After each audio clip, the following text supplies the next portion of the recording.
Well, hello and welcome to another episode of Dark Dialogue Shout Chat Message. I'm your host, John. He's your host, John. Yes, he is. Now, this is Headless Chicken's Haunted Inns in Earth's Missing Billion Years. A billion? Now, before we dive headfirst into this week's weird shit, strange shit, conspiracies, cryptids, and behavior that should absolutely require adult supervision, quick favor, we recently learned that Apple Podcasts is kind of a big deal for us. Like, suspiciously powerful algorithm overlord kind of big deal. So, all hail Apple Music. If you're listening on Apple, hit follow, not I'll remember later, not I already did, actually Now. check. Smash the follow button like it owes you money. Then leave a rating. 5 stars is ideal. 5 stars tells Apple, yes, more of this chaos, please. If you leave 1 star, at least make it creative so that we can read it on the air and then gently roast you while maintaining plausible deniability. And reviews? Those matter a lot, actually. The Apple algorithm is basically a moody cryptid that only responds to offerings of written praise. A few sentences But about... it can be proven that it exists. This is true. Well, maybe. A few sentences about why you listen, even if it's John spirals and Angela keeps him from getting arrested. Angela laughs at everything. Who knows? It genuinely helps push this show to new listeners. Share the episode with a friend, especially that one friend who sends you blurry Bigfoot footage, unverified alien autopsies, or TikToks that start with, "They don't want you to know this." But don't send it to me because I already subscribed. This is their ecosystem. We are their watering hole. All right. The algorithm has been fed. The ritual is complete. So let's get on with the nonsense. You ready for the strange headline segment? Yes. How do you know? You haven't even seen it. Well, you would. I'm sure you would have said that out in the beginning like you did last time. Is Earth's head...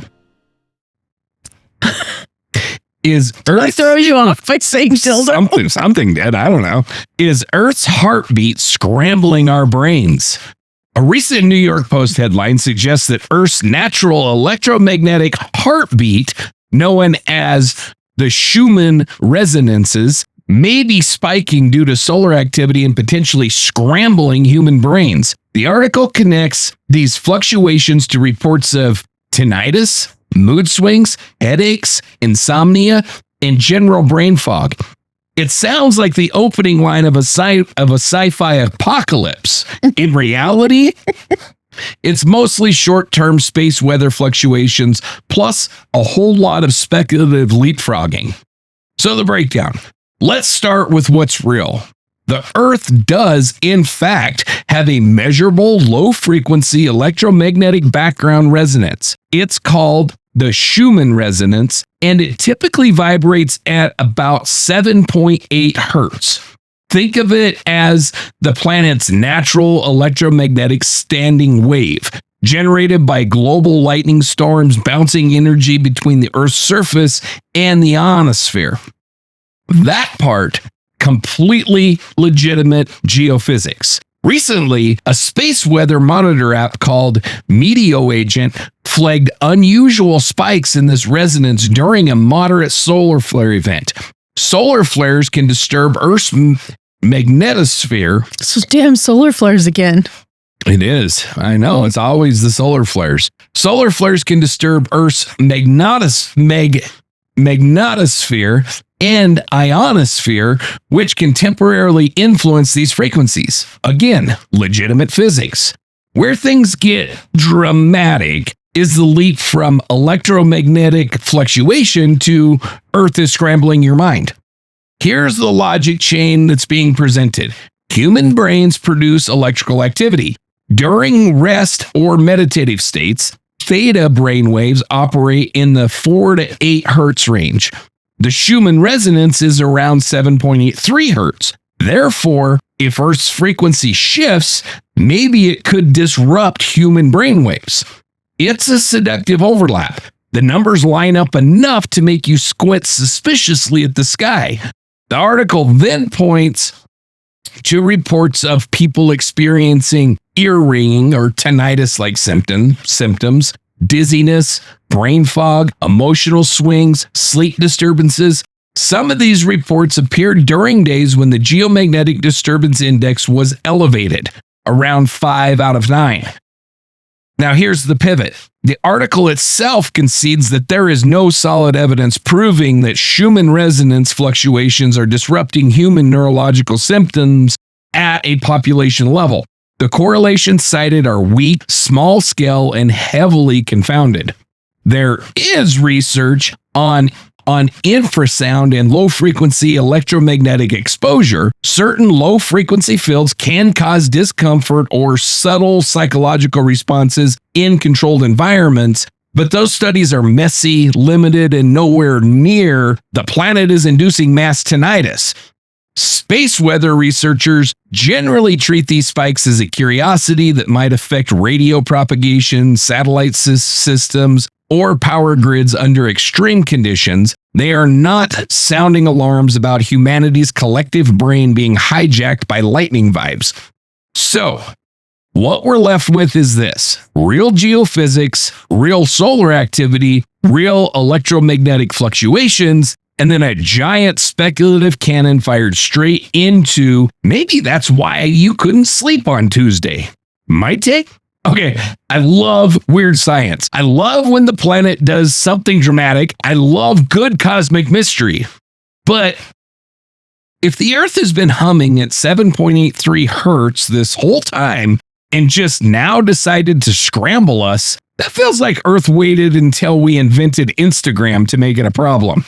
Also, I say this with love. If you wake up tired, anxious, slightly dehydrated, and staring at your phone at 2 a.m., it might not be the ionosphere. It might be that you had 3 bourbons and doom scrolled TikTok about aliens for an hour. The overlap between brainwaves and Schumann resonance is interesting. It's worth studying, but we are not currently living in a planetary-wide brain blender. This feels less like Earth is attacking us and more like humans will attribute any bad night of sleep to whatever headline is trending. Solar flare? That's it. Mercury retrograde? Probably. Full moon? Full moon? Obviously. Forgot to drink water? No, that's not possible. It's definitely the lightning cavity between the ground and the sky. So, if Earth actually did have the ability to subtly mess with human brainwaves, what would be the first sign society would notice? Mass naps?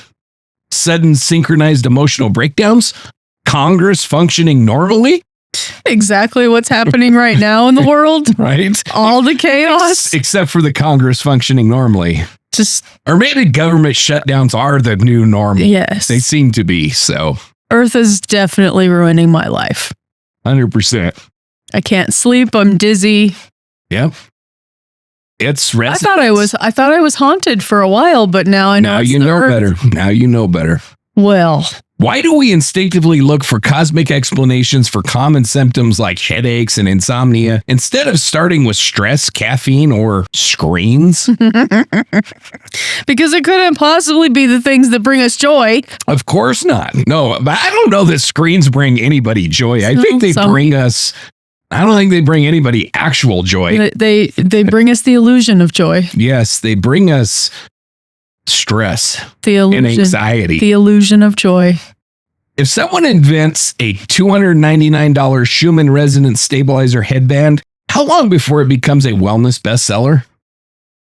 10 minutes. Yep. Just long enough for it to upload online. Yeah, we should brand it Dark Dialogue. I'm just saying. Hells yeah. An MLM? Yeah. I like it. All right, we ready for our conspiracy corner? Yes. I've been in a conspiracy corner all day long, so bring me something different. Your dryer is a portal to another dimension. That's where all the socks go. Tonight's conspiracy is one that we all emotionally believe, even if we won't admit it publicly.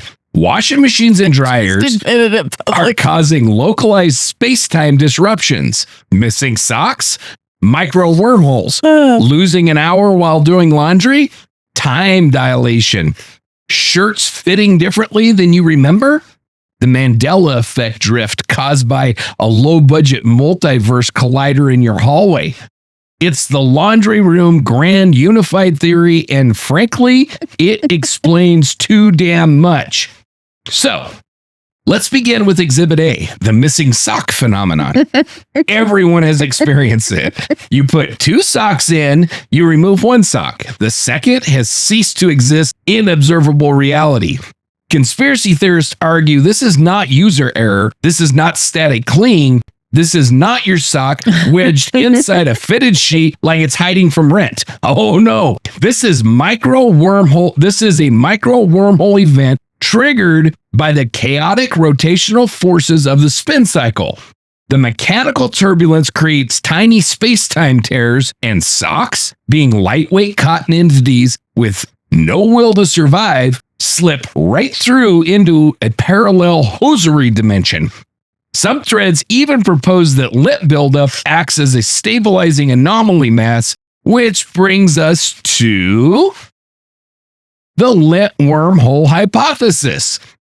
In one parody study, researchers proposed that accumulated lint functions as a localized gravitational anomaly generator. Under the perfect storm of humidity, static charge, and human frustration at 11:07 p.m., the lint mass briefly opens a tunnel through space-time. Give or take 30 or so seconds. Right, of course, yes. Yeah. Socks tunnel through. Sometimes they return as mystery lint in another load. Sometimes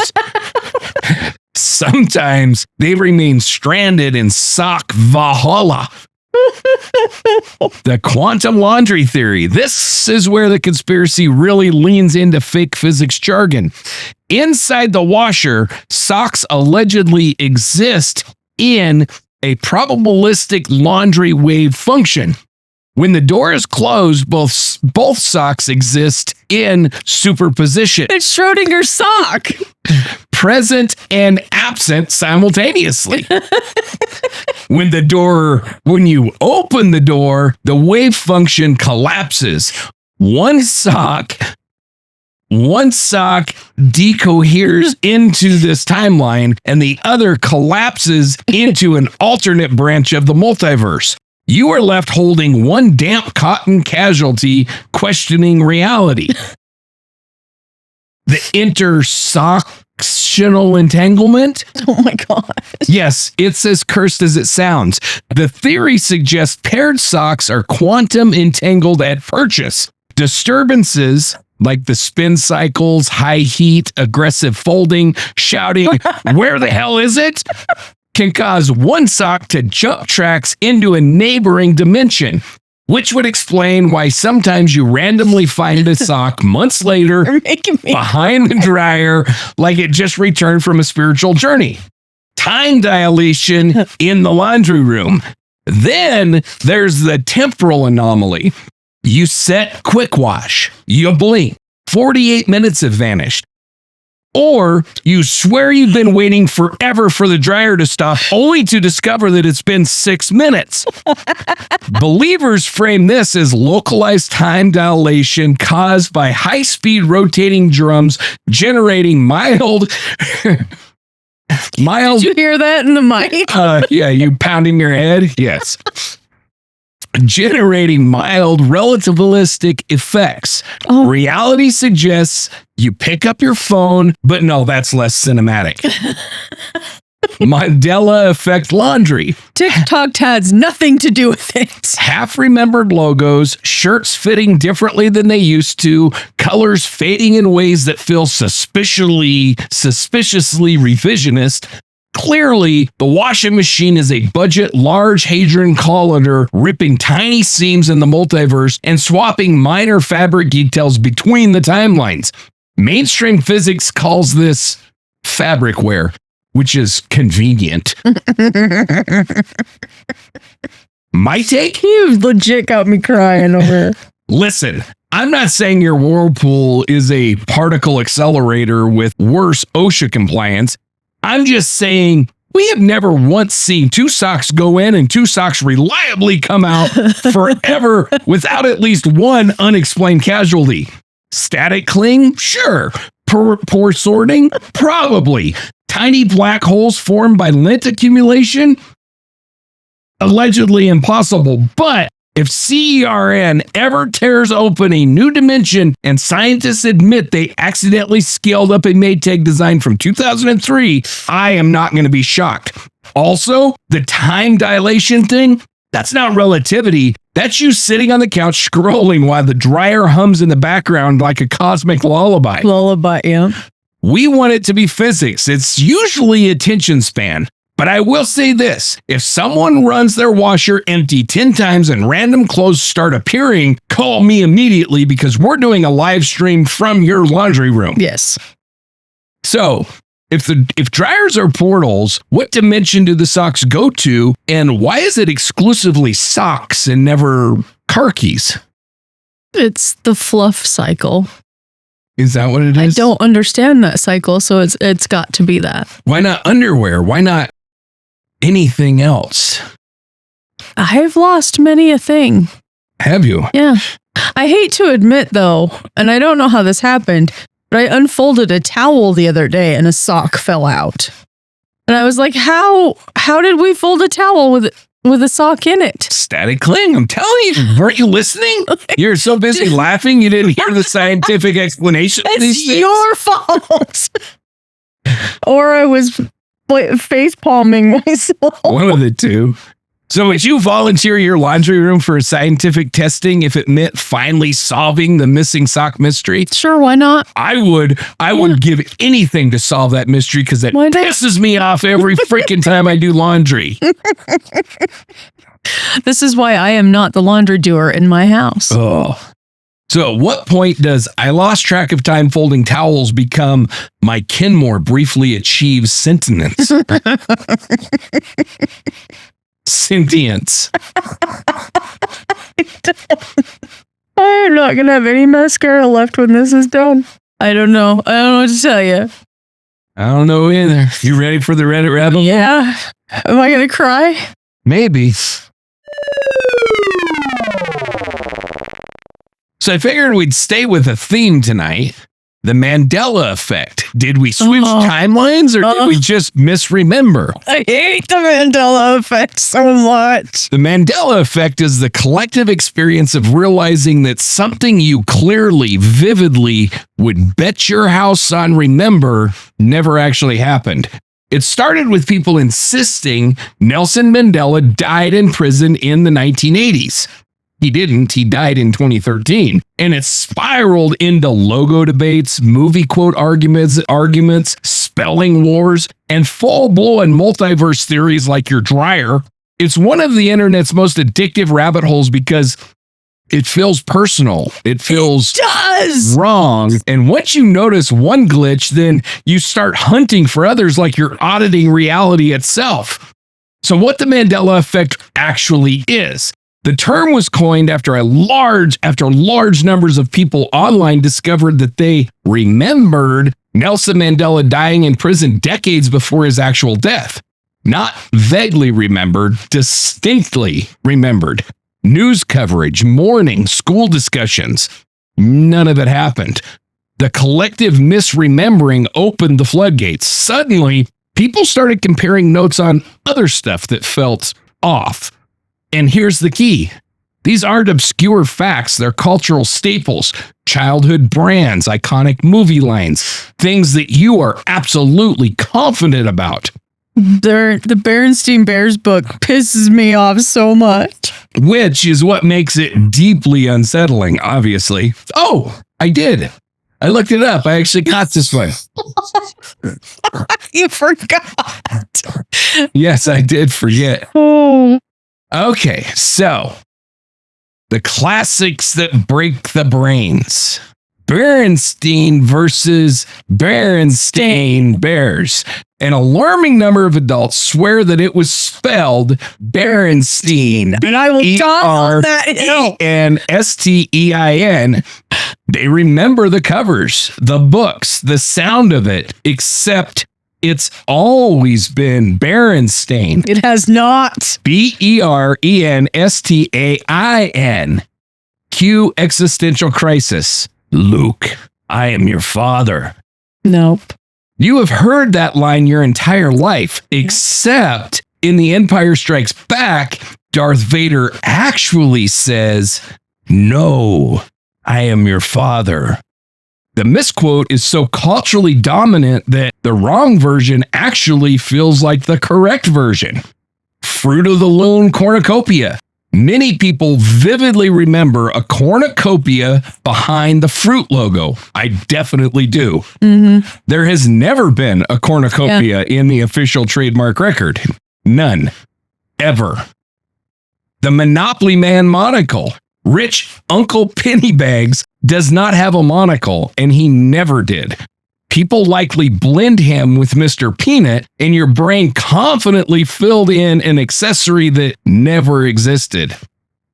So, why it feels so unsettling? Here's the boring but powerful explanation. Memory is not a recording device. It's a reconstruction engine. Every time that you recall something, you slightly rewrite it. Context, jokes, parodies, cultural reparations. All of it subtly alters the stored version. Over time, the meme replaces the original. Luke, I am your father works better in impressions, so it spreads. So it overwrites, so it becomes your memory. Add internet echo chambers, and now thousands of people are reinforcing each other's confidence. Oh no, I know that it was Febreze with 2 E's. And when you discover one false memory, your brain flips into pattern detection mode and you start actively scanning for more inconsistencies, which makes the world feel glitchy. Ed McMahon and the big checks. I hate. Right? Yep. So where the conspiracy layer kicks in. This is where Reddit goes from, weird, to we have jumped dimensions. The fun explanation? Parallel timelines bleeding together. We're sliding between nearly identical realities, but minor details change. Logos, spellings, movie lines, and your memory is residue from the old timeline. Some versions of this tie it to CERN.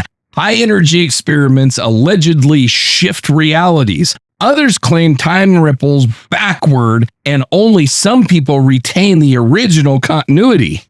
And once you're in a forum where thousands passionately insist that they remember the cornucopia, your doubt doesn't decrease, it increases your conviction because shared confidence feels like proof.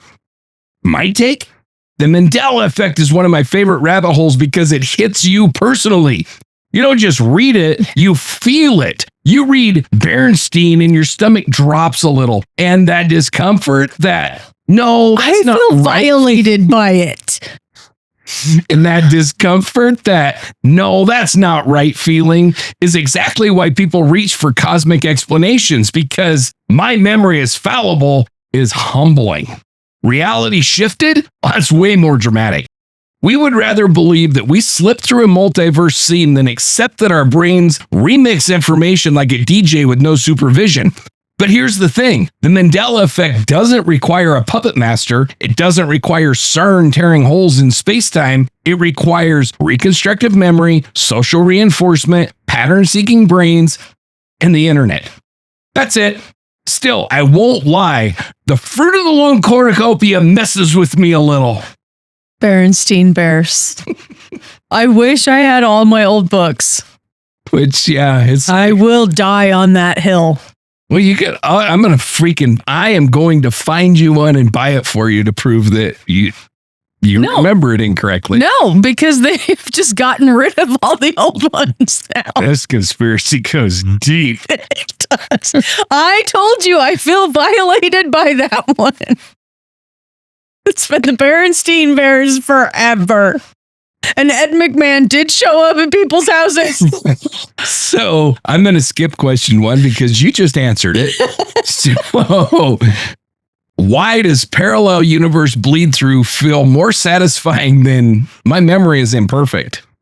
Because my memory can be imperfect, but hundreds and thousands of people's collective memories, it doesn't feel like it's allowed to be imperfect that way. Yeah. Because I've seen the cornucopias too. Right? And Curious George had a tail. And just, the thing is, though, is Mandela, I never believed he died. I don't have that remembrance that he died back when they claim he did. I don't either. I don't have that remembrance. I don't either. The later remembrance. I mean, I remember Nelson Mandela. I remember him going to prison. I never heard he died. I never thought he died. I never affected exactly. So when people told me it was this effect, that's like the only one I don't believe. Right. Because this is the only one I don't remember and the one that's named after. Yes. So if we did shift timelines, what tiny detail would you want changed just to make it worth it? I have no idea. Yeah, I don't either. I can't. I don't want to ruin people's lives like that. You're so dramatic. I am. Would you have it any other way? No. I didn't think so.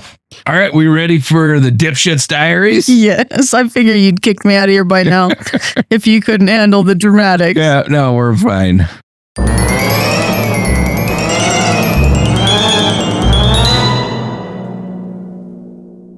Dipshit Diaries. On January 15, 2008.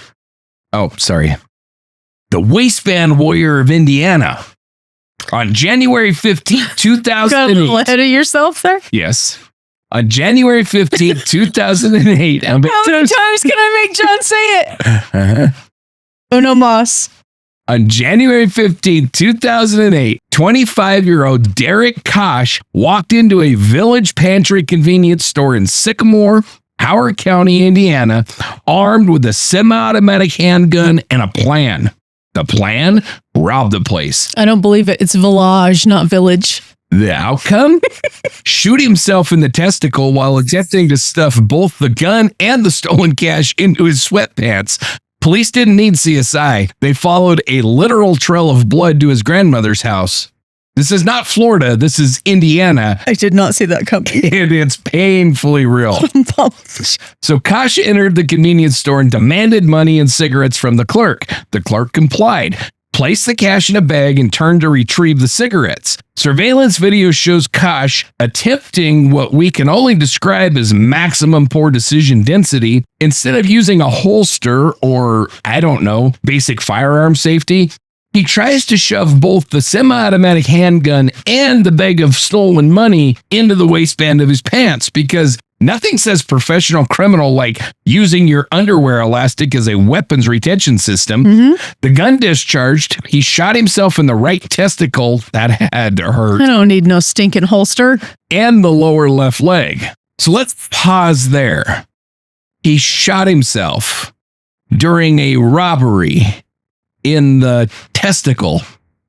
He then fled the store, bleeding heavily, and oh man, I bet he was. Police responded, and rather than launching an extensive manhunt, they simply followed the visible blood trail through the neighborhood. The trail led to a nearby residence. Over the river and through the woods to grandmother's. Later identified as grandmother's house.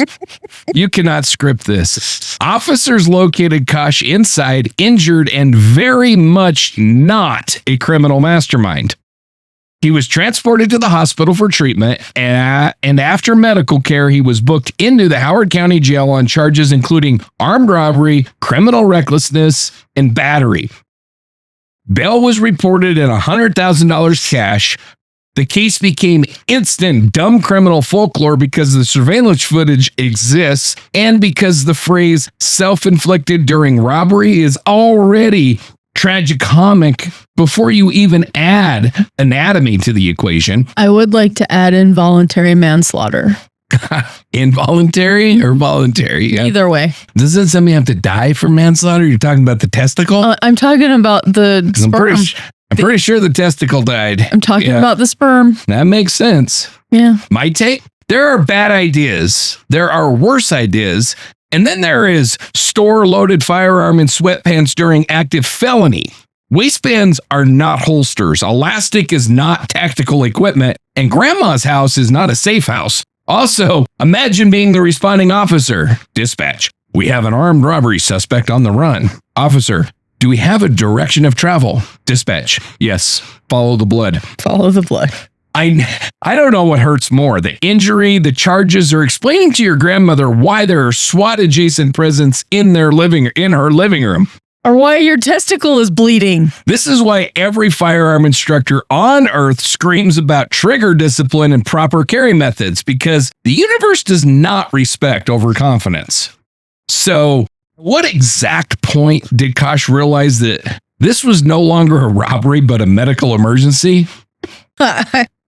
About the time the freaking testicle blew apart, I would imagine. I would imagine. I mean, he's lucky to be alive. Like, that is. There's just like arteries and shit that's not. And then it went into his left leg, and right there is the femoral artery. So he's very, very lucky to be alive.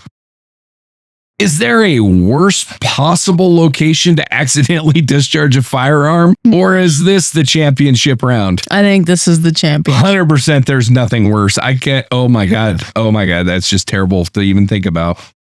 If your criminal escape plan ends at your grandma's house, was it ever really a plan to begin with? No. But do we know if that's where he was going had he not have shot himself? We don't know.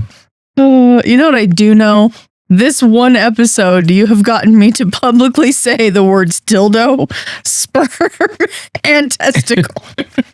It was all part of my evil plan. His evil plan. Okay, so you ready for Dipshit Diary number 2? Yeah. By the way, I do not want the testicle in our Dipshit Diaries museum. No, me either. Thank you. At all. The Bradford Batman drop-off. In February 2013, a man dressed in full Batman costume walked into Trafalgar House Police Station in Bradford, West Yorkshire, escorting a wanted burglary suspect. He calmly handed the man over to the custody desk, reportedly said something along the lines of, "I've handed him over. That's my job done," and then disappeared into the night without identifying himself. The suspect was real, the charges were real, the cape was real, and somehow the only person who wasn't dumb in this story was Batman. So what actually happened? I'm Batman. CCTV footage shows a fully caped, cowl-wearing Batman standing at the front desk of a police station. Not Comic-Con, not promotional event, an actual police station. The Caped Crusader was escorting Daniel Frayne, a man wanted in connection with a burglary matter. Batman delivers the suspect to the custody desk, speaks briefly with officers, and then he leaves, declining to provide his own name. The news outlets quickly ran with They should know his name, duh. headlines everywhere. The Bradford Batman. Because when a masked vigilante casually delivers a wanted suspect to police and then vanishes, you don't ignore that. You frame it. A few days later, the mystery was solved. The man behind the mask was 39-year-old takeaway delivery driver Stan Warby. And before you imagine a long-standing secret identity, no. Warby had been in London earlier that day at a football match wearing the Batman costume. For our American listeners, that's soccer, because apparently that was just the vibe. On returning to Bradford, he gave his friend Daniel Frayne a lift. During the drive, Warby convinced Frayne to turn himself in. And since he was already wearing, or had with him, a full Batman costume, he decided to complete this act dressed as Batman. Warby later insisted he wasn't trying to become a vigilante mean. He didn't want publicity. The costume just happened to still be on him, which makes this somehow better. It makes it wonderful. I love it. Police never treated Warby as an accomplice to the burglary. He wasn't charged. He wasn't under investigation. From law enforcement's perspective, a wanted man walked in and surrendered. From the media's perspective, Gotham briefly relocated to West Yorkshire. The Batman accomplice angle that pops up in retellings is mostly comedic flair. Legally, he just gave a friend a ride and talked him into doing the responsible thing. My take? This is my favorite kind of Dipshit Diaries story because the alleged criminal, he climbs into a car with a man in a superhero costume and voluntarily walks himself into a police station. If a man dressed as Batman says, "We're going to the station," at some point you have to acknowledge your life choices. Also, imagine being the desk officer. You're halfway through your paperwork. You look up. There is Batman. He drops off a suspect like it's Amazon Prime for felonies, says a cool one-liner and leaves. Doesn't elaborate, doesn't sign anything, just vanishes. Honestly, Stan Warby might be the most competent person that we've covered tonight or on this show at all. I want his autograph. He talked his buddy into surrendering, avoided charges, and accidentally achieved peak British absurdity. The real dipshit here is the suspect who thought, "Yes, this is fine. I will enter a police station escorted by Batman." I mean, what better way? What better way? I love this story. I love this story too, and I'm not kidding. I want that dude's autograph. If a superhero delivers you to the police station, do you reconsider your life or do you double down? You've made it. I mean, if he would have been dressed as a Joker, It would have been better. I'd retire. I got to tell you what, it would have been so perfect. But I think you've made it. It's pretty good. Yeah, if you can be delivered by Batman, you've made it. It's pretty good. And by the way, at least 10 people owe me Cokes because I'm pretty sure when I said I'm Batman, other people did too. Oh, I bet so too. So jinx all of you out there. What is the most intimidating costume someone could wear while convincing you to turn yourself in? Hellboy. Really? Yeah. Hellboy didn't get criminals. I would listen to him though. I'd listen to him too. Dude's freaking humongous, but I don't know. I think Batman's pretty good. Superman would be good. Deadpool. I'd pretty much go anywhere with Deadpool. Does he catch bad guys? No, but I'd still go anywhere with him. Somebody catches freaking bad guys. I don't follow the rules. Well, come on. He caught some bad guys. Some guys badder than he was. I've never watched any of that stuff, so I don't know anything about it. You might like it. Yeah, maybe. It's not true crime, so it doesn't fit into my but it's funny. Watch into my next up list. Should every police station have a rotating weekly superhero for morale purposes? So. I like it. Yeah, I freaking love it. I do, yes. All right, you ready for Dipshit Diaries number 3? How do you top that? I don't know, but we're going to keep trying. Okay. The elevator heist that went nowhere. Heist as in they stole an elevator? In 2015, 2 suspects in Ohio pulled off a jewelry store break-in and made off with 26 diamond rings worth about $86,000. Their escape plan? Basement garage, quick exit, clean getaway. Instead, they ended up trapped inside a malfunctioning elevator, hiding diamonds in the ceiling panels while firefighters were called to rescue them. Deputies opened the doors and found not victims, but mid-heist entrepreneurs in a still box of regret. Leroy Brigman, 57, and Marcy Young, 61, broke into a jewelry store in Sycamore Township, Ohio. They grabbed 26 diamond rings, the estimated value roughly $86,000. So far, unfortunately competent. They attempted to exit via the stairs to reach their car in the basement garage, except the stairwell only went to the first floor. Already, we're seeing cracks in their operational planning. So they pivoted to plan B, the elevator. Now, I don't know how many heist movies these two watched, but I can confidently say that none of them ended with, "and then we calmly rode the elevator." Yeah. They got inside, the elevator malfunctioned, it stalled mid-getaway. At this point, instead of accepting their fate, they attempted one final genius maneuver, hiding stolen rings, ski masks, and burglary tools inside the ceiling panels of the elevator cab. Because nothing screams innocent trapped civilians like actively shoving diamonds into the drywall above your head. Meanwhile, building personnel realized the elevator was stuck and they called the firefighters. Firefighters arrived, they opened the doors, and There stand two jewel thieves in a metal confession booth surrounded by evidence. Deputies recovered the rings and the tools from the ceiling panels. Game over. Both were arrested on the spot and charged with breaking and entering, possessing criminal tools. Mercy Young also faced drug possession and paraphernalia charges. The local sheriff delivered the most Midwest law enforcement mic drop possible, essentially saying karma made sure things worked out the way that they should. Translation, you tried to escape, the building said no. My take? There's something almost poetic about this. Two older thieves, a bag of diamond rings, a carefully planned escape route, and then a broken elevator. Not a dramatic police chase, not a shootout, not a high-speed pursuit, just maintenance issues. Also, imagine the firefighter briefing. Dispatch, we have two individuals trapped in an elevator. Firefighter, medical emergency? Dispatch, unknown, possibly accessorized. That visual alone is undefeated. Two people in their late 50s and early 60s, sweating in a stalled elevator, whispering, hide them in the ceiling. Like that was ever going to work. Elevators are already small. You can't even hide your shame in there, let alone $86,000 in diamonds. If your getaway plan depends entirely on mechanical reliability, you may not be cut out for organized crime. And don't most elevators have cameras? Yeah, pretty much all of them, I think, do. Yeah. So is there a more humiliating place to get caught mid-heist than an elevator? Bathroom. Yeah, I'm sure there probably is, but elevators definitely up there. So what point inside the stalled cab did they realize we're not going to get away with this?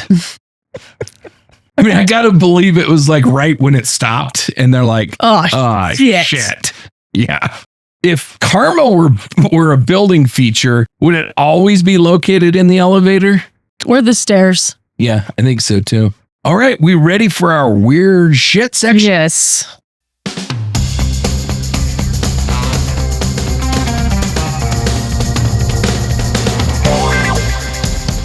Weird shit. Weird shit number 1. Cryptid, the Ohio Grassman. You've been on Ohio tonight. I can't help it. Okay. A lot of strange shit happens in Ohio. Oh, is this your stately? No, because you're going in alphabetical order. Yeah. Ohio's answer to Bigfoot isn't a Sasquatch copy paste. It's the Grassman, a hulking, upright, hairy human hominoid said to roam the woods and cornfields around Cuyahoga Valley. Similar Say that 3 times fast. Similar to Bigfoot, yes, but with regional upgrades, alleged 3-toed footprints, woven grass nests, and a reputation for lurking at the edges of farmland like a cornfield silhouette you only half see at dusk. It's less Pacific Northwest forest ghost and more Midwest river bottom nightmare. Witness descriptions line up with classic Sasquatch lore: 6 to 8 feet tall, thick, bulky build, covered in dark fur, upright, human-like gait, very much in the Bigfoot family tree.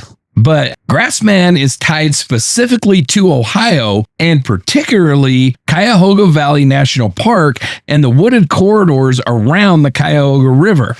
Sightings stretch across the state, but Northeast Ohio is considered the hot zone. The name Grassman reportedly comes from 2 different things: sightings in tall grasses and cornfields, and stories about the creature weaving large grass nests or bedding structures in fields and wooded brush near rural homes, which gives it a slightly different flavor than your standard mountain Sasquatch. This one isn't just wandering ancient forests. He's allegedly near farms, parks, and rewild industrial land. Here's where it gets weird. Some reports describe 3-toed footprints instead of the typical 5-toed, vaguely human-like big footprints. Elongated impressions, 3 pronounced toes. In cryptid circles, this is used to argue that Grassman is not just another Sasquatch. He is something distinct, something more swamp creature than primate, less undiscovered ape, more regional evolutionary glitch. Skeptics, of course, point out that 3-toed prints are easy to fake with carved boards. turkey, heron, or partial deer tracks in the mud can look alien when they're distorted. Mud plus imagination equals monster every time. But from a storytelling perspective, Three Toes hits differently. It's just wrong enough to feel unsettling. Grassman isn't usually described as aggressively violent. Instead, he's the watch from the trees type of cryptid. Common reports include rock throwing from the tree lines, shadowing hikers, loud howls or screams in wooded areas, cornfield disturbances, and large grass structures or bedding sites. Some older local stories even describe family groups or clans of Grassman living near farms, almost like a primitive hidden people rather than a solitary beast. He's not the rampaging horror type. He's the presence, the silhouette at dusk, the sound in the tall grass, the sense that you're not alone in a place that that should be empty. Cuyahoga Valley is already a liminal space. Old farms, foggy river bottoms, dense woods, abandoned structures. And let's not forget, the Cuyahoga River famously caught fire multiple times in the 20th century due to industrial pollution. It's a landscape that went from environmental disaster to restored national park. There's something mythically poetic about a cryptid emerging from a place that was once polluted, burned, and then reclaimed. Grassman almost feels like a byproduct of that transformation. Half folklore, half environmental ghost story. My take? Every state wants a Bigfoot. Ohio said, fine, but give him 3 toes and drop him in a cornfield. Pacific Northwest Sasquatch is a towering forest spirit. Ohio Grassman is the thing that you see between the rows of corn when the sun is going down and your brain starts filling in the shapes. The three-toed detail is what makes this one interesting. That's the hook because it pushes him just slightly away from unknown primate and into regional boogeyman. Also, let's be honest, if something 8 feet tall was living in the tall grass of the Midwest, half of us would just assume it was the wind until it stood up. The environment does a lot of storytelling here. Fog over the river, long grass moving, twilight, silence. Your brain wants a shape, and folklore happily supplies us one. So, does the 3-toed footprint detail make Grassman feel more believable or less? For a minute, I thought more because of the possible webbing in a 3-toed, but I don't know. I don't know. You're putting in details that I didn't find, so I don't know if there's webbing or not. Well, but you said, when you said swamp, or did I could have swore you said swamp something or other. Anyway. I said it makes him sound more like a swamp creature. That's what I said. Okay. So why does every region develop its own version of Bigfoot instead of just sharing the same one? Because people can't share. Right? Everybody wants their own unique. You have to have your own. That's why you have octopuses in Oklahoma. Mm-hmm. Octopuses. Here we go again. Mm-hmm. If you saw something massive in a cornfield at dusk, would you investigate? I already know this answer. Or immediately move? Not alone. Not alone. I knew that answer. All right, you ready for weird shit number 2? Yes. Paranormal. Oh, I love it. The Salem Inn, room 17, if you're a brave one.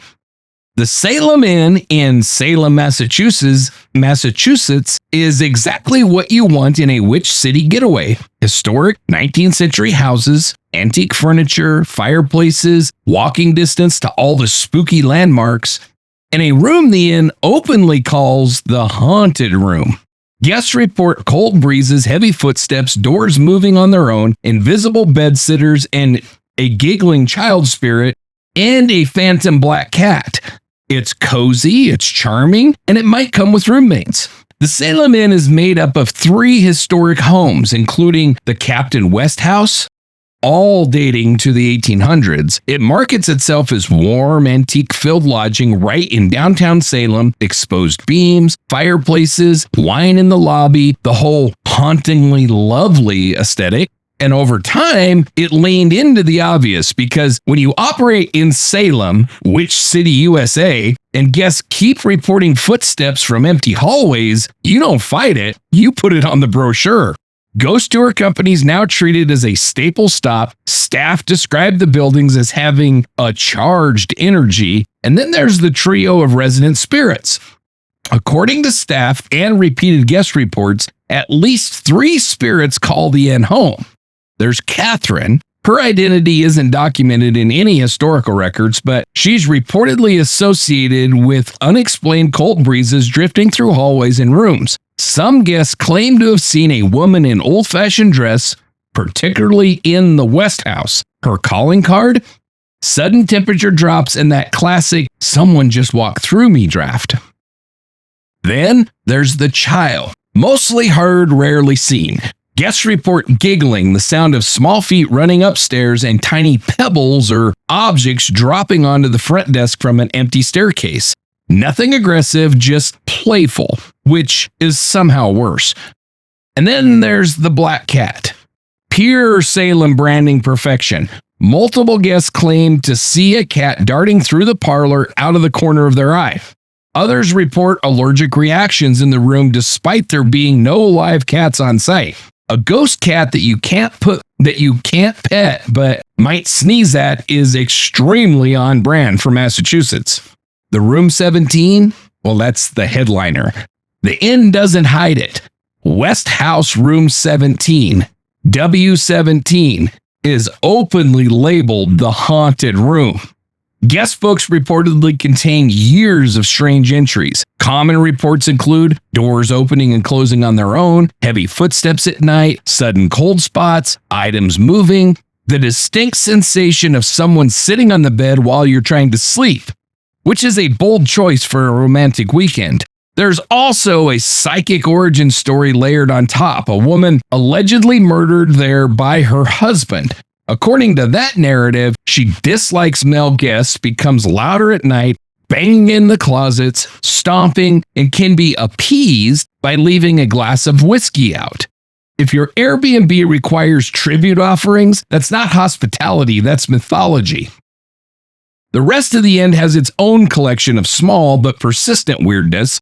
Coal logs and candles vanishing and reappearing, disembodied conversations from empty rooms, closet doors that refuse to stay shut, soda cans and soap bars shifting position, heavy boots on upper floors attributed to Captain West, a balcony door in room 40 reportedly opening slowly on its own before slamming shut. Nothing demonic, nothing extreme, just enough. The genius of the Salem Inn is that it's not marketed as a horror attraction first. It's marketed as cozy, comfortable, walkable, boutique. The hauntings are an added layer, like complimentary breakfast, but invisible. That contrast is what makes it compelling. You're drinking wine by the fireplace, and maybe something invisible is pacing upstairs. You're relaxing in a clawfoot tub and possibly sharing the house with Catherine. It's paranormal, but posh. My take? Yeah. I respect a haunted hotel that just owns it. They didn't deny it. They didn't deflect it. They said, yes, room 17 is haunted. Would you like king or queen? Also, the ghost needing whiskey to calm down, that is the most New England haunting that I've ever heard. Listen, she's upset. Leave her a drink. That's not exorcism, that's hospitality management. And the black cat? Of course there's a ghost cat. If you open a haunted inn in Salem and you don't have at least one phantom feline, What are you even doing? the tourism board finds you. The real question is this: if you book room 17 knowing it's the haunted one and then something happens, are you a victim or did you pay extra for the experience? You paid extra for the experience. So if you're told a room is haunted before booking it, does that make any weird experience self-fulfilling? Mm-hmm. Yeah, I think you're at least asking for it. Yeah. Yeah. Would leaving a glass of whiskey for a ghost make you feel safer or more concerned? More concerned. Yeah, I don't want a drunk ghost. No. I don't think I want a drunk ghost. No. If you saw a cat dart through the room and you're allergic, do you assume ghost or question your sanity? Sanity. Yeah, I think so too. All right, you ready for weird shit number 3? Yes. This is the mystery. The Great Unconformity. Earth's missing billion years. Oh, this one. Okay. At the Grand Canyon, you can literally put your hand on a surface where about 1.2 to 1.3 billion years of Earth's history are just gone. Flat, relatively young Paleozoic rocks around 525 million years ago sit directly on top of ancient basement rock nearly 1.7 to 1.8 billion years old. The missing span between them is called the Great Unconformity. And geologists are still arguing about exactly how and why such a massive chunk of time vanished from the solid rock record. This isn't paranormal, it's real geology, and it's absolutely wild. Picture, the canyon wall is a vertical timeline. Near the top, the Tonto Group, laid down roughly 525 to 520 million years ago when shallow seas covered the region. Beneath that, the Vishnu Schist, forged deep underground. You watch your mouth. I don't even know if I said it right. Forged deep underground around 1.7 to 1.8 billion years ago under extreme heat and pressure. And between them, nothing. No gradual layering, no gentle transition, just a hard boundary where you jump more than 1 billion years in an instant. It's like opening a history book and finding that every page between the Roman Empire and the Industrial Revolution has just been ripped out. In 1869, John Wesley Powell and his expedition down the Colorado River used the canyon walls as a living geology textbook. They noticed that flat-lying younger rocks rested directly atop much older, heavily eroded rocks. At a dramatic angle or with clear erosion surfaces between them, Powell recognized that huge thicknesses of rock must have once existed above those basement rocks and were completely stripped away before any new layers were deposited. That missing stack is what we now call the Great Unconformity. An unconformity isn't magic, it's geological bookkeeping. It means one or both of the following happened. Rocks that could have been deposited during that time never were. Rocks that were deposited were later uplifted and eroded away, erased from the continent before the younger layers arrived. In the case of the Great Unconformity, we're talking about miles of crust removed over hundreds of millions of years. Imagine entire mountain ranges forming and then becoming completely shaved off the landscape. Gone, without a trace. The theories? Supercontinent cycles, tectonic uplift and erosion. Recent thermochronology studies suggest major uplift and erosion events tied to the assembly and breakup of ancient supercontinents like Rodinia and earlier Columbia. As continents collided and later ripped apart, massive regions were pushed upward and then slowly eroded down over immense timescales. Tectonics, not catastrophe, just relentless geological grinding. And then we have the snowball Earth glaciations. Some scientists have proposed that extreme global ice ages in the Neoproterozoic, so-called snowball Earth events, could have helped grind down continents, stripping away rock layers like a planetary belt sander. More recent data suggests glaciers may have contributed in places, but tectonic uplift appears to be the main driver, with ice acting as a possible accessory rather than the sole culprit. Now, why there's still a mystery? Here's where it gets interesting. The Great Unconformity isn't just at the Grand Canyon. Similar massive time gaps show up on multiple continents, but and this matters, detailed dating shows the erosion didn't happen at exactly the same time everywhere. That patchiness suggests there wasn't one clean single global event that wiped out 1 billion years. Instead, it appears different regions lost their missing time through overlapping pulses of uplift, rifting, mountain building, erosion, possible glaciation. Spread out roughly between 1,000 and 500 million years ago. which means we can date the rocks above and below. We can measure when basement rocks cooled as they were unearthed, but the layers that existed in between, they're gone. You're reconstructing a missing chapter from a binding and a table of contents. My take? This is my favorite kind of mystery. No ghosts, no conspiracies, just the planet casually deleting a billion years and then leaving us to figure it out.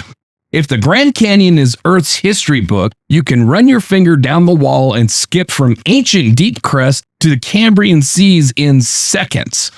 That missing interval likely saw entire mountain chains rise and fall, supercontinents assemble and break apart, atmospheric chemistry change, early life quietly evolving.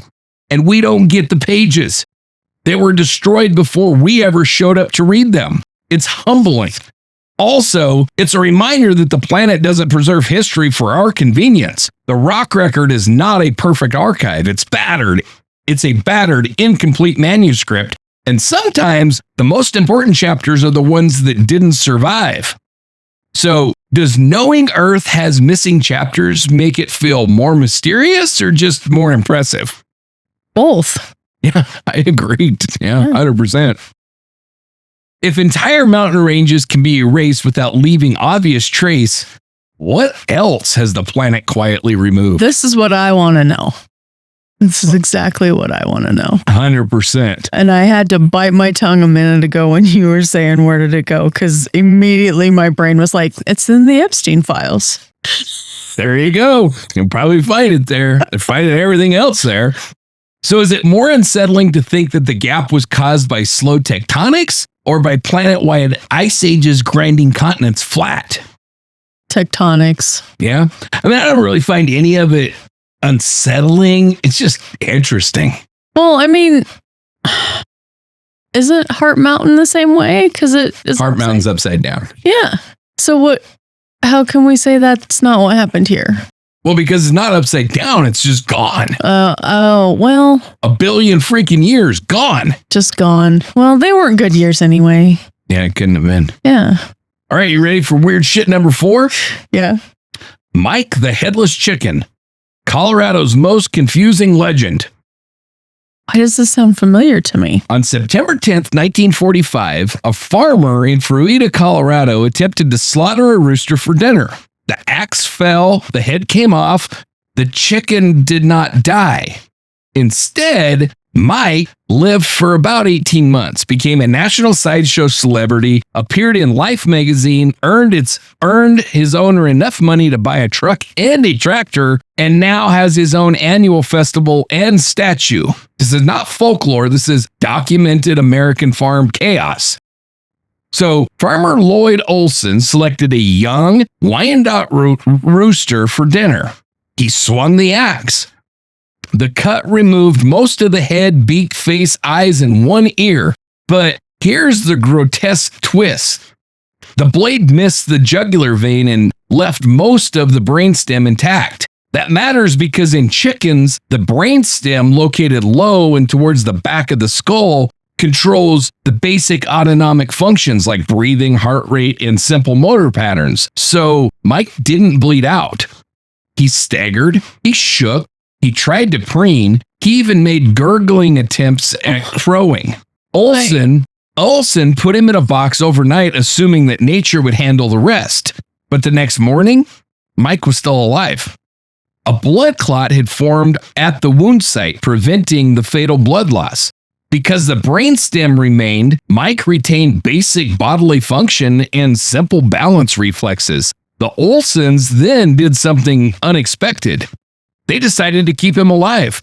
Using an eyedropper or a syringe, they fed him a mixture of milk, water, and small bits of grain directly into his exposed esophagus.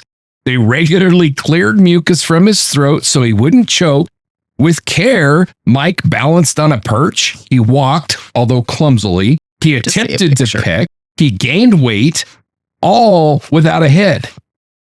This is biology being horrifically resilient. From barnyard accident to national celebrity, words spread. Then Life magazine showed up.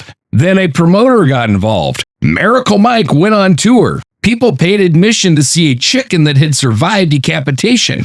Reportedly, Mike earned enough that Lloyd Olson bought a tractor and a truck from the proceeds. It's a crazy picture, isn't it? Oh my God. Yeah. This is 1940s Americana at its most unfiltered. Accidental decapitation, scientific anomaly, immediate commercialization. I can't believe they took a picture with his head next to him. Yeah, it's a thing. So, in March 1947, while touring in Phoenix, Mike began choking during the night. Poor Mike. The Olsons had accidentally left their feeding and cleaning syringes behind at the previous show. Without their tools to clear his airway, they couldn't help him, and Mike died from suffocation, which is somehow both tragic and weirdly fitting. Instead of burying this in embarrassment, Fruita embraced it. Mike holds the Guinness World Record for the longest living headless chicken. Since 1999, Fruita has hosted an annual Mike the Headless Chicken Day every May, featuring Run Like a Headless Chicken 5K race, the egg toss contest, chicken calling competitions, pin the head on the chicken, and general poultry-themed chaos. There is a statue, there's branding, there is civic pride attached to the most famous decapitation in poultry history. My take? This story has everything: routine farm slaughter, biological fluke, grotesque survival, traveling sideshow capitalism, small town festival energy. It's like America's speed ran folklore. Also, I say this with equal parts fascination and horror. This is a reminder that life is stubborn. The brainstem is doing a lot of heavy lifting, but I cannot get over the escalation. Dinner didn't die. Let's feed it. Let's tour it. Let's build a statue. Somewhere there's a universe where this never happened, but in ours, there's a 5K called Run Like a Headless Chicken. And that feels correct. What's going on over there? This can exist, but Berenstain Bears can't be a thing? Yep, exactly. That's unacceptable. So is this more impressive biology or more unsettling biology? I can't decide. I'm staring at this picture because I can't look away. Pretty crazy, isn't it? Oh my God. So at what point does scientific curiosity turn into traveling carnival act? I know. I can't stop. Poor Mike. Yeah, poor Mike. I mean, at least he hung out for a while, almost 2 years without a head. It's pretty incredible. That's insane. Yeah. This one wins tonight, I think. You think this one wins? I think it wins. You're terribly fascinated by it. I know that. It's just, I don't. So if your town's biggest annual festival centered on a headless chicken, would you lean into it or would you quietly move away? I don't know. There's a statue of a headless chicken in this town. No. Yeah. I can't. I don't know what to say. I don't know that there is much to say. I think I need to go there. All right, you ready for weird shit number 5? Yes. Urban legends of the 50 states. Arizona, Slaughterhouse Canyon. So, quick reminder, the last couple episodes, we accidentally opened a new door. Urban legends from all 50 states, and we're not explaining it again. We're just continuing in the chaos. So tonight, Arizona. And Arizona did not come to play. Slaughterhouse Canyon. Southeast of Kingman sits a place where a name that already sounds like a metal band opener, Slaughterhouse Canyon. Yeah. The legend says that during the 1800s gold rush, a miner, his wife, Luana, and their children lived in a small shack along a river in what was called Luana's Canyon. The husband would leave for weeks at a time, hunting, prospecting, trying to pull gold out of unforgiving desert rock. He would return with food and sometimes gold until one trip he didn't.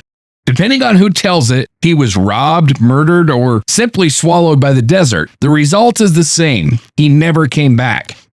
With no supplies and no help, the family allegedly began to starve. The canyon amplified everything: wind, weather, and the sound of hungry children crying. The legend says those cries echoed up against the rock walls day after day, driving Luana into a slow psychological collapse. Desert isolation is already brutal. Add starvation, add grief, add hopelessness, and the story takes a turn. In the most common version of the tale, during a stormy night, Luana snapped. She put on her white wedding dress, she picked up an axe, and one by one inside that tiny shack, she killed all of her children. The story says she dismembered the bodies, covering the cabin in blood, giving rise to the name Slaughterhouse. She then carried the remains to the river and threw them into the water. Afterward, she supposedly sat along the riverbank, wailing in grief and madness until she too died of starvation. That's the legend, and it is not subtle. Locals claim that if you enter Slaughterhouse Canyon at night, especially during windy or stormy weather, you can still hear children screaming, a woman wailing, echoes ricocheting off canyon walls. Some versions add visual phenomena: a bloody woman in a white dress near the river, a faint shack-shaped silhouette, a crushing sense of despair that descends after dark. It's the perfect acoustic environment for a ghost story. Canyon walls naturally distort and carry sound. Wind becomes a voice if you want it to, which is exactly how legends survive. So here's where it gets interesting. There's no solid historical record of a documented Luana massacre in that canyon. Hikers and local researchers have noted that the story doesn't appear prominently in older historical accounts, which suggests it may be a relatively modern legend layered onto a place that already had a dramatic name. Folklorically, the story tracks almost perfectly with La Llorona. Husband gone, mother kills children, weeping female spirit tied to the water, eternal wailing. It's essentially La Llorona, that one, transplanted into frontier Arizona, dressed in a wedding gown and anchored to a canyon with natural echoacoustics. Instead of riverbanks in Mexico, you get desert rock and wind shear. Same emotional blueprint, different geography. My take? Slaughterhouse Canyon is exactly the kind of legend that feels custom built for its environment. You have a brutal landscape, isolation, echoing rock walls, a dramatic place name. You don't even need ghosts. The acoustics do half the work. Also, the white wedding dress detail, that's theatrical. That's legend embellishment 101. That's the part that makes it stick in your brain. Is there documented proof of an axe-wielding massacre? Well, no. Is there a canyon with wind that can turn into whales at night? Yes. And once someone tells you the story, your brain will do the rest. But I will say this. If I'm hiking somewhere called Slaughterhouse Canyon, I'm not staying after sunset to test the acoustics. Some place names are warning enough. So, do echo-heavy landscapes naturally create ghost stories, or do ghost stories choose landscapes to amplify fear? Both. Yeah, I think so too. I think it's both. Yep. So why do so many cultures have variations of the weeping mother by the water legend? And she's either gray or white. Always. Always gray or white. Yeah, I don't know. But they're everywhere. They are everywhere. Yeah, remember there was the one we covered in Shadow Chats where she went out with a baby carriage by the lake or something. And then she haunts the lake, same type of thing. Well, that was the last Shadow Chats, wasn't it? It was Oh no, that was a long time ago that we covered that one. What was last Shadow Chats? Alaska.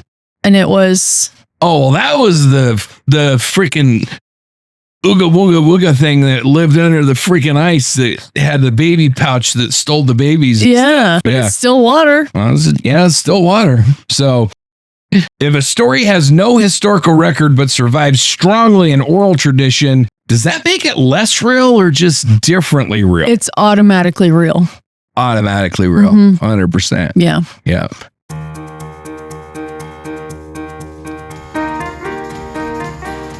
All right, well, that's all that I put together for us tonight. Do you have anything before we close this thing out? I do not. All right, so this week on Shadow Chat Sessions, we did what we do best. We started somewhere reasonable and ended up questioning geology, poultry anatomy, and the structural integrity of your washing machine. We kicked off with Earth's heartbeat allegedly scrambling our brains, wandered into the deeply scientific theory that your dryer is a portal to another dimension that's stealing your socks, and we spiraled through the Mandela Effect until none of us trusted cereal logos anymore. No. We covered criminals defeated by sweatpants, Batman casually delivering suspects to the police station, I love him. and diamond thieves trapped in the world's least forgiving getaway vehicle, an elevator. And then it got weird. Ohio's three-toed grassman lurking in the cornfields, room 17 at the Salem Inn, where you can book a haunted stay like it's a spa package, Arizona's Slaughterhouse Canyon, which is basically La Llorona in a wedding dress, and desert acoustics. The Great Unconformity, a billion years of Earth's missing history, and a headless chicken who outlived most houseplants and now has a 5K in his honor. Poor Mike. Just a completely normal week. Yeah. Now, before you go question your memory, your dryer, or your structural reliability of geological time, if you're listening on Apple Podcasts, this part matters. Hit follow on the show, not I think I did. Actually check. Following helps more than you realize.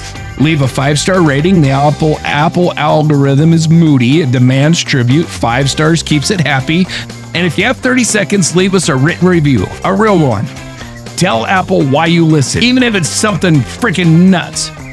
Reviews generally push the show to new listeners in ways downloads just don't do. If you're on Spotify or anywhere else, follow us there too. Share the episode with a friend, preferably one who insists that the Fruit of the Loom logo had a cornucopia. Definitely. And if you want more chaos, more weird research, and access to deeper dives and documents behind the main shows, our memberships are there for you. You already know where to find them. All right, that's enough reality for 1 week. We will see you next time, unless the dryer collapses the timeline first. True. Stay safe, everybody. Have a great night.